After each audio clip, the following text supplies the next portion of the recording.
Oh, I was shocked. I was shocked because I couldn't believe that any franchise. It's the biggest shock that I've ever seen covering the NBA all of these years, guys. Luka's 25 years old. He averaged 34 last year. He's career 28 point per game scorer, universally recognized as one of the top 5 players in the world. Not to mention, being from Slovenia, he has global appeal. He is an iconic international basketball brand, which explains on the Lakers side, that's an easy one. They got their succession plan in place. You've secured one of the biggest stars for the next decade. So this is what the Lakers do because their primary source of income is their basketball franchise, obviously. It's not one of them owners that got, this is a side gig. This is it. So this is what the Lakers do, and they always secure a big-time star. In the case of the Dallas Mavericks, to have that star in your possession and for him to be gone just left me with a raised eyebrow. You're hearing a lot of things about conditioning, lack of dedication, the fact that it became much of a headache for them.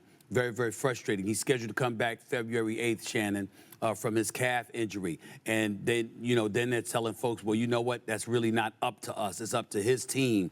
And when you think about orchestrating a champ or, just assembling a championship squad, they felt, despite his greatness, he was an impediment to that, as opposed to, being something that was a contributor to that. Again, there's one of the top 5 players on the planet, and you're shocked by that. So I looked at it from that standpoint, and I said, there's so much more to this that we don't know. There is so much more of this that speaks to their level of frustration and, dare I say, potential fury, no matter what they say, no matter what they try to deny. Shannon, do you realize by sending Luka to Los Angeles, he is no longer eligible for the Supermax? They've cost him over $100 million by trading him from Dallas to L.A. and didn't care. In the end, you take all of that into consideration. There's so much more to this story. Kyrie, the ball's going to be in his hands. Him and Anthony Davis is going to be the cornerstones offensively. You get all of that stuff. LeBron James, what's he going to do, even though everybody's saying he's staying? Some people saying he should waive his no-trade clause, go to the state of New York. We'll get into all of that later.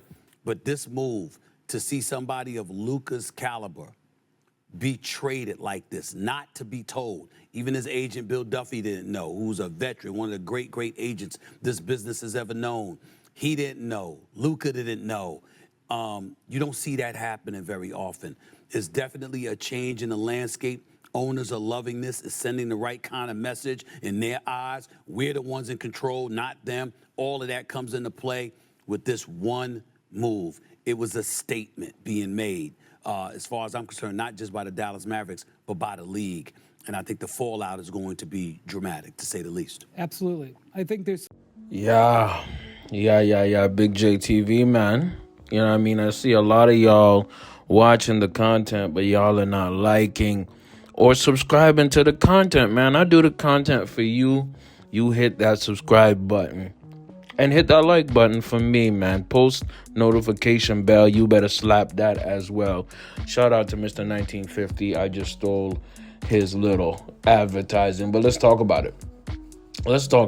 Right? If you've been living under a rock, if you don't, man, you know what's crazy? Like political news stations and business companies are talking about this trade. Right? This trade has went beyond the sports media. It's went beyond basketball.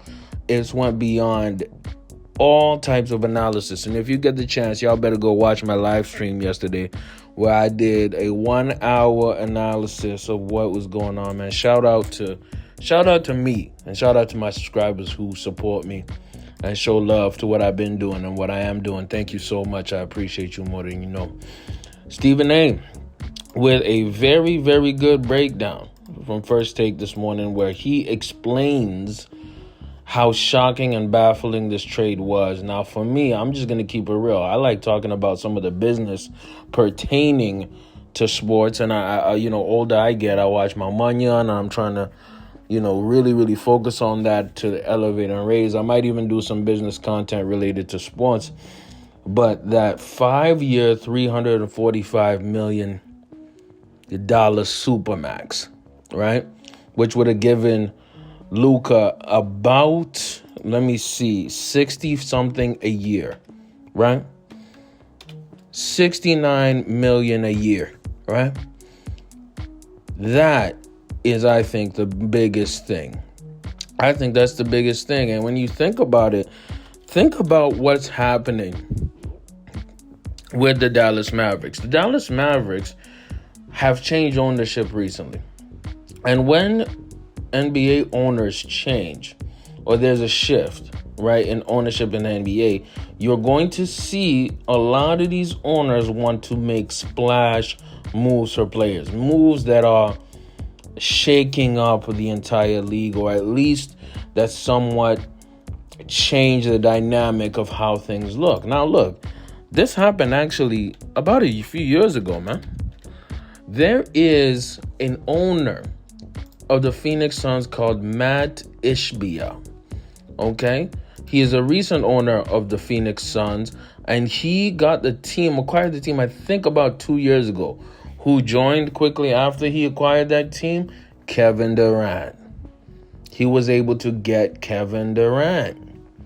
Right? What happened with the Dallas Mavericks? About 2 years ago, I believe, the ownership stake of the Dallas Mavericks, right, the largest ownership stake owned by Mark Cuban, was sold to Miriam Adelson. Now, y'all might not even know who that is, but I'm going to help y'all understand who that is. Miriam Adelson is a billionaire who is the daughter of Sheldon Adelson. These are multi-billionaire owners of the Sands Casino. They made their money off the casino industry, specifically the dad, Sheldon Adelson. Sheldon Adelson died in 2021. He is a massive donor towards Donald Trump, like one of the literally the biggest, you know what I mean, throughout 2016 and 2020 campaign. I think in the 2024 campaign, the daughter, Miriam Adelson, donated some crazy amount. Huge, right? And they were able to get that majority stake in 2023. My mistake, right? So they got the majority interest. They are the primary owner. 69% of the team is owned by them. And Mark Cuban now owns 27%, right? Long story short, what I'm saying here is it starts and it ends with them. Okay? All right? Yes. And by the way, it's not just her, but actually her son-in-law as well, Patrick Dumont. And the Dumonts actually are very big family of billionaires. Long story short, it's under new ownership. Okay? And what happened is once that ownership happened, I think that changed the face of the Dallas Mavericks. And I'm telling you something, man. When you look at that move to get rid of Luka, it did not just start in a day. It did not start in a day. Nico Harrison had a problem with Luka, and there are things that are spilling out. Weight issues, defensive issues with him and his attitude. Keep in mind, Jalen Brunson left the Mavericks. You know what I mean? Kristaps Porzingis left the Mavericks. I'm not saying that this was directly because of Luka. Rick Carlisle left the Mavericks. There's a lot of guys who you think would have stayed with the Mavericks with Luka that left. And I'm saying this all to say this. They looked at that $345 million Supermax and said, nah, we're not winning, which is insane because he's the guy who took you guys to the finals. But will it be justified? We don't know. I don't read a crystal ball. But my thinking is Miriam Adelson, she is huge into the casino industry, right? And there's rumors that the NBA needs a Vegas team. What better way to, cause some disruption by destroying the Dallas fan base? I'm getting in conspiracy land, but hey, it's possible. It's possible to piss off a franchise so much and you use your billionaire, powers to move the Mavericks into the Las Vegas Mavericks. That's what I'm saying.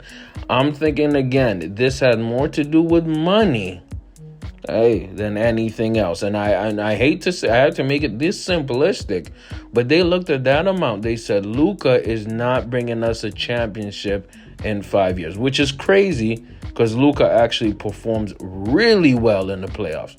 You know what I mean? He averages 30 points a game in the playoffs. You know who else does that? Michael Jordan. No other player in history. No other player in the history of the NBA averages 30 plus in the playoffs. Only MJ and Luka Doncic. Absolutely wild, man. Let me know how y'all feel about it.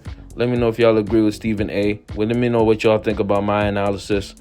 Big J TV, man. We having fun. Basketball season. I can't wait for the playoffs. Seems like the Lakers might have won the trade. Let me know in the comments. I'm on.